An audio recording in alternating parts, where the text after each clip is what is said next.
Guys, lagay natin ang baboy, sibuyas, bawang ito. Saka itong baboy, at saka manok. Mag-adobo tayo guys ng manok na may, at saka baboy na may itlog. Yan. Adobohin natin yan guys.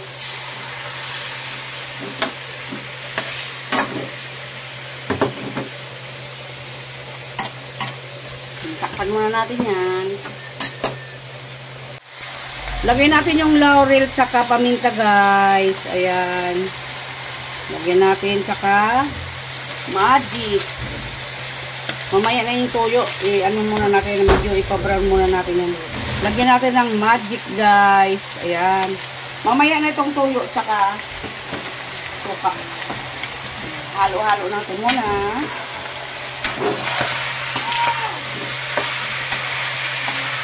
Natin ng suka guys, tapos pakuluan muna natin sa tubig para lumambot.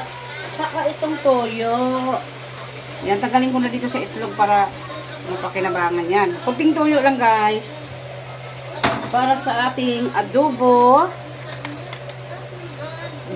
Lagyan natin ng tubig guys para lumambot ang baboy saka manok. Balikan natin yan guys. Yan guys, lagyan natin ang itlog ng manok sa ating adobo. Ayan na siya guys. Di ba? Yan. Ayan na guys, ang aming ulam. Luto na yan. Yummy yan guys. Kain na tayo guys. Gabi na. Yan, hanggang dyan na lang. Ito na guys, luto ng aming ulam. Adobo with itlog. Baboy tsaka manok ko yan guys. Ang aming adobo. Yan.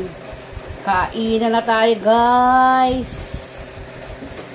Yan. Thank you so much sa mga followers ko dyan, tsaka mga non-followers, tsaka mga nag-iinggit sa akin. Nakikita ko kayo doon sa aking.